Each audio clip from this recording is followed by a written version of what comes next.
très bien. Donc ce soir, attention, voilà, rangez les enfants. Ce retour n'est pas pour les âmes sensibles. Exactement. Bon, de quoi parlons-nous?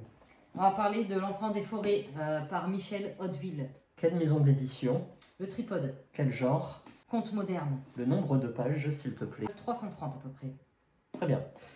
Nous l'avons acheté. Oui. Parce que tu es particulièrement intéressé par les éditions Le Tripode. Exactement. Pourquoi? Oui, parce que j'aime beaucoup. Dimitri Rouchon-Bourri. Voilà. Oui. Non, mais d'une façon plus générale, on va dire que... Parce que c'est une maison d'édition très originale. Exactement. Très rare aussi, par contre. C'est-à-dire bouquiniste, librairie, pas beaucoup de présence librairie, ça dépend. en point de vente. Médiathèque, bibliothèque, il n'y a pas. Mais c'est vraiment des ovnis littéraires. C'est-à-dire Oui, que, comme celui-ci, aussi bien dans le fond que dans la forme, ce que nous rencontrons ici, c'est nulle part ailleurs. Donc, Michel, qui es-tu? Bon, Michel, L'Enfant des forêts, c'est son deuxième livre. Oui. 20 ans plus tard, enfin 20 ans avant, il a sorti La Grosse Marfa. Très bien. Ne me demandez pas ce que ça veut dire, je ne sais pas. En 2004. Très bien. À la base, c'est un bibliothécaire. J'ai rien de plus sur Michel, désolé. Très bien, bien enchanté. Michel, bienvenue. Peux-tu nous faire le pitch officiel? Enfin, Michel, je serais toi, je partirais de la vidéo. Je vais faire le pitch officiel. Ah, tu fais l'officieux. Alors, un homme et un enfant habitent une forêt. L'un est chasseur et aussi ogre, l'autre une innocence capturée. De saison en saison, ils s'observent, s'épient, avides de trouver une issue à leur vie. Exactement. Livre-monde renversant, L'Enfant des forêts se lit comme une fable chargée d'émotions et de mystères. Le roman nous entraîne dans une veillée nocturne, mêlant en nous l'espoir et la douceur. C'est beau, non? Ça donne envie. C'est lyrique, limite féerique. Ouais. Voilà. Maintenant, vraiment. Peux-tu nous faire le pitch réel? C'est l'ogre qui va récupérer un enfant.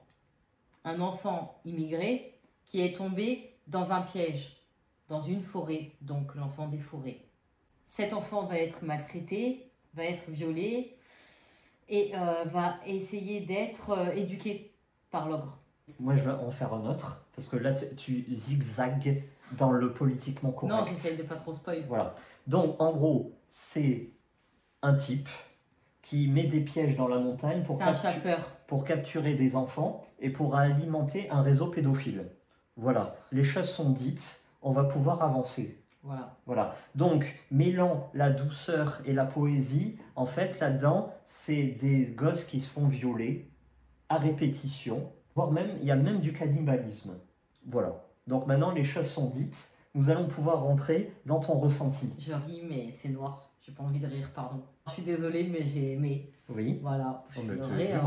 J'ai aimé, voilà, c'est tout. Comme la plupart des retours, ils sont super positifs. Donc, c'est-à-dire que je te rejoins totalement. La douceur, il n'y en a pas dans ce bouquin. Quand j'ai lu le derrière, et d'ailleurs, on nous l'a recommandé sur la chaîne, il me semble, c'est pour ça que je l'avais acheté. Mais quand j'ai commencé à lire les 3 premières pages, je me suis dit, mais c'est quoi ce livre? Je crois que c'est Laurent qui nous l'a conseillé. Bon, encore une fois, oui. Le résumé ne résume pas du tout ce qu'il y a à l'intérieur. Moi, c'est pas un sujet qui me dérange. Par contre, c'est vrai que c'est violent. Je reconnais, c'est violent, ça peut choquer, il faut être bien accroché, pas sensible. Ça choque. Ça choque, oui, voilà, ça choque. Il y en a plein qui n'ont pas été choqués, parce qu'ils aiment le sujet, parce qu'ils ont l'habitude d'en lire. C'est pour ça que je dis ça peut choquer, mais évidemment que ça choque. C'est très dur, très très dur. Tu peux pas tout lire d'un coup, à un point que j'ai pas fini. C'est le premier tripode que je ne finis pas. Alors, je suis désolée, je suis pas non plus fan de ce genre-là, précisément. Et surtout que le langage est assez vulgaire.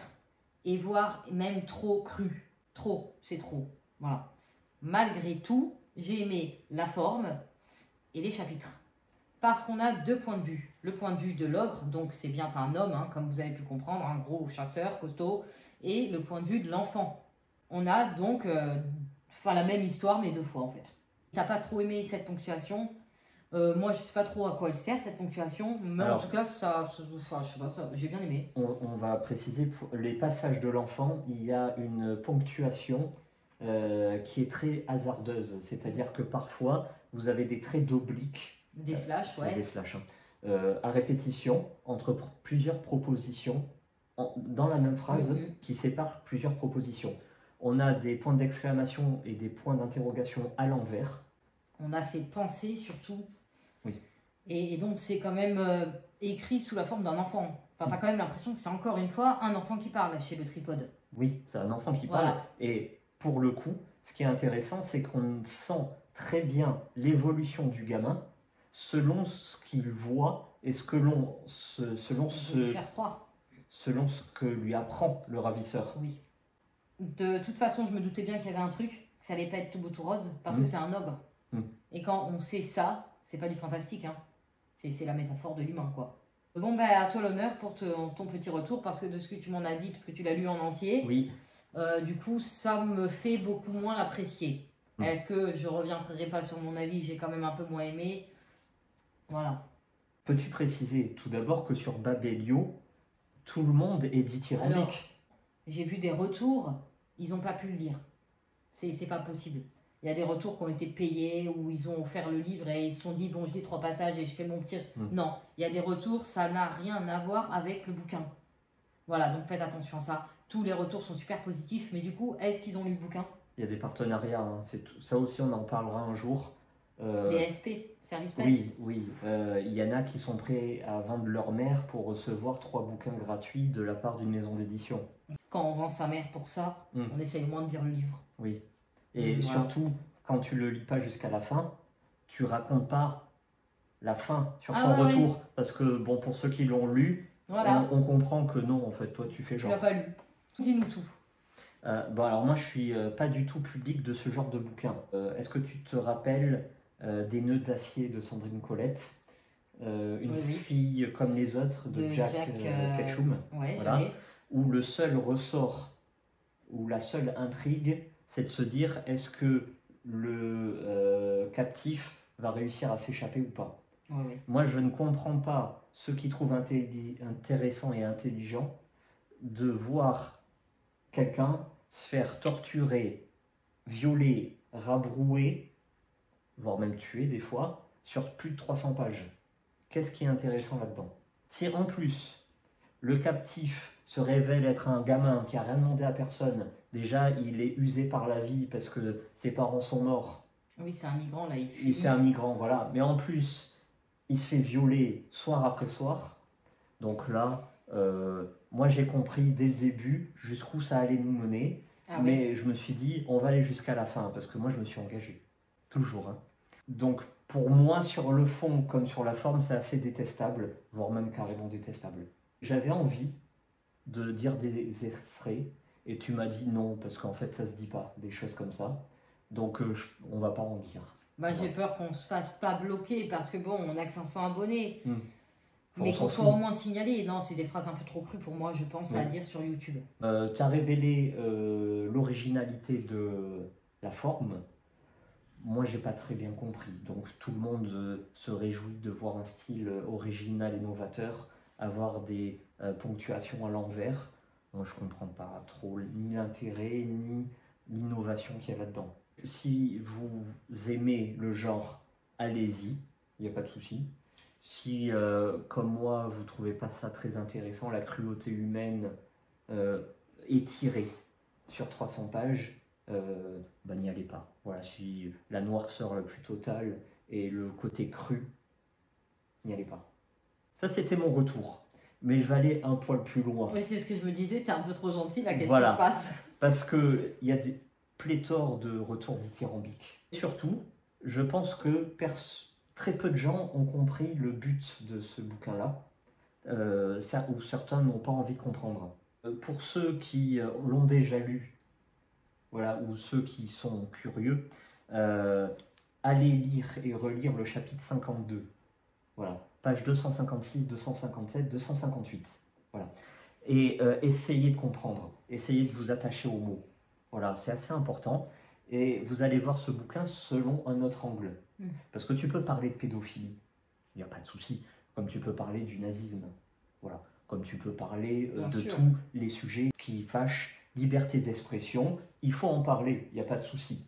Mais de là à donner des excuses, et de là à faire penser de façon détournée, la pédophilie, des fois, ça peut être bien, quoi. Bah non, en fait. Hein? Je suis d'accord avec toi. Hein. L'excuser, c'est déjà fort de café, mais en faire l'apologie, ouais, là alors là, on va tout de suite me dire, mais non, mais tu as mal compris. Non, c'est pas possible. Voilà. Surtout que, n'oublions pas le pitch, limite qui te fait croire à un conte d'enfant. Oui, oui. En préambule, aucun message d'avertissement. Non. Ça veut dire que toi, tu poses ça sur la table basse, ton gamin, il voit ça, il voit un dessin, imaginez, il ouvre le livre, il commence à lire. Il vaut mieux pas, parce qu'à chaque fois, c'est dur. Hein. Chapitre 52, voilà, lisez bien les termes, notamment le serpent à 2 têtes. C'est une allégorie, une iconographie religieuse. C'est le bien qui l'emporte sur le mal. Mais là, quel est le bien et quel est le mal? Je pourrais mieux expliquer si on spoil. Est-ce que je peux spoiler ou pas? Oui, spoil. On a l'origine de l'ogre, du ravisseur, qui a évidemment connu les viols à répétition de la part de son oncle. Et on le voit déclamer qu'il était un enfant ambivalent. C'est-à-dire qu'il avait le corps qui disait non et la tête qui disait oui. Et qu'il voyait ça comme un acte d'amour. Parce que s'il fait ça, s'il reproduit ça, c'est parce qu'au fond, c'est quelqu'un de plutôt sympa et il veut de l'amour. Donc ça, si c'est pas vanter la pédophilie, je sais pas ce que c'est. Te faire croire que le gamin, d'un côté, il n'a pas envie, mais de l'autre, quand même, hein, il se met bien. On est où là? Qu'est-ce qu'on veut nous faire croire en 2024? Ben moi je pense, après je sais pas parce que tu me dis non et que j'ai pas été jusqu'au bout du livre, que du coup derrière il n'y aurait pas un petit syndrome de Stockholm à force. C'est quand tu déploies des sentiments pour ton ravisseur. Bon là c'est un enfant qui a 10 ans, voilà. Je vais rebondir là-dessus. Pour ceux qui l'ont pas lu hein, encore, parce que des fois ils sont comme ça, ils lisent.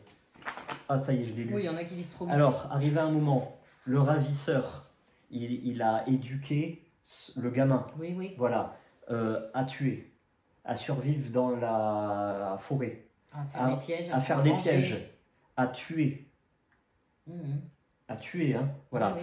Le gamin a les armes à portée de main. Il y a même le ravisseur qui lui offre une arbalète pour la chasse, un truc solide.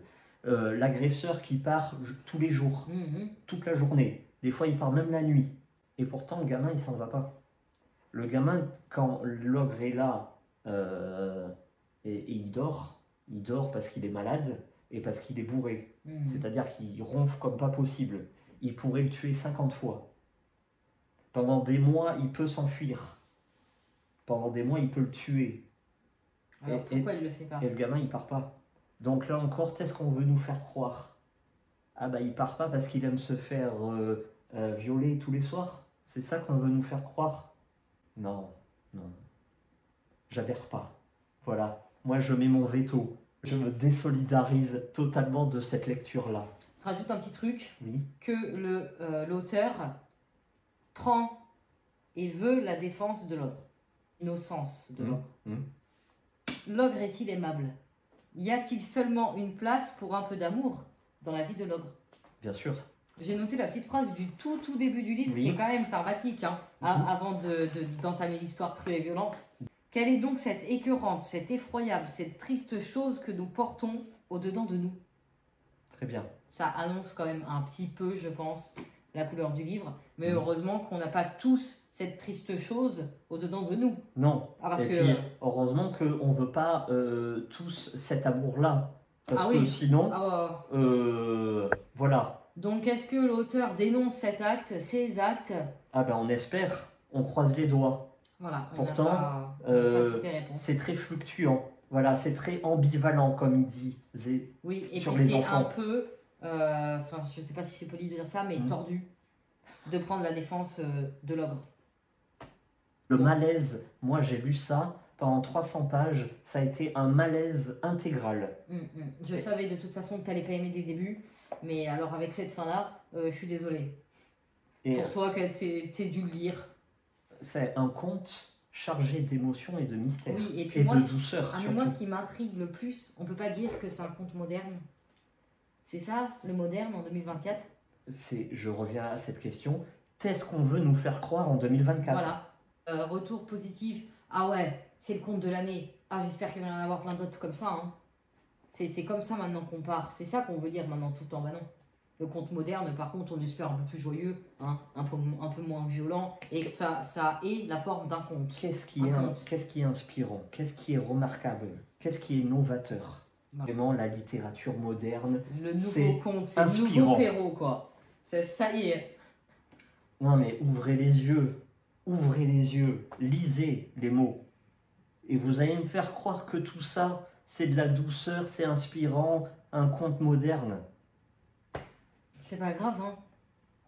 Non mais, arrivé en 2024, moi je suis fatigué. Culturellement, des fois je suis fatigué. Hein.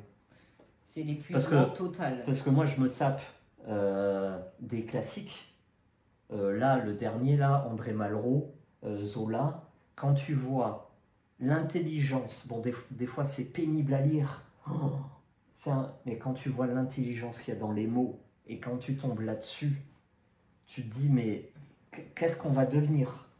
Dans 2 siècles, on lit Martine à la ferme. Voilà. Dans 2 siècles, ça sera plutôt Martine devient russe. C'était très, très, très drôle. Non, bon, allez, merci à vous. Bah bon. Attends, la note, est-ce que tu le conseilles? Si oui, à qui? Non, du coup. Oh, bah, tu peux, hein. Hein? Tu peux, moi je m'en fous. Hein. Avec tout ce que tu viens de dire, un appel à la pédophilie, non, mais ça machin. Non, ça beaucoup trop cru, beaucoup trop violent. Et voilà, on n'est pas dans Jack et Chum, là. Une fille comme les autres, j'ai adoré. C'est de la... Oui, mais c'est surtout réel. Psychologique. Non, c'est surtout un fait réel. En plus, et c'est psychologique, quoi. Tu vois? Tu te détruis physiquement, mais surtout psychologiquement. C'est quoi le plus dur pour s'en remettre? Noir. Voilà. Là, c'est pas que noir, là. C'est choquant, comme j'ai dit tout à l'heure, mais c'est surtout trop violent. Là, l'enfant, il n'a pas d'innocence. C'est ça le plus dur. C'est ça le plus dur, en fait. Donc, à un moment, tu t'arrêtes. Chose que j'ai faite. Moi, je ne mettrai pas de notes. Voilà. Par contre, je vais étonner des gens. Lisez-le. Voilà. Lisez-le. Et venez me mettre en commentaire, enfin nous mettre en commentaire, que tout ce que je dis, c'est faux. Venez. Et non, c'est pas faux ce que tu dis. Non mais dites-moi, oui, tu racontes n'importe quoi, vous inquiétez pas. Non, parce que on dirait si que je m'énerve. Si chercher les problèmes, venez pas. On dirait que je m'énerve. Non, mais dites-le en commentaire et on débattra. Parce que ici, liberté d'expression. Mais venez armé, parce que moi, voilà. Non, je peux pas dire ça non plus. Non, tu peux pas dire venez armé en 2024. Bon, allez. Écoutez, venez en commentaire et puis on verra. Hein. À bientôt. Hein. Allez.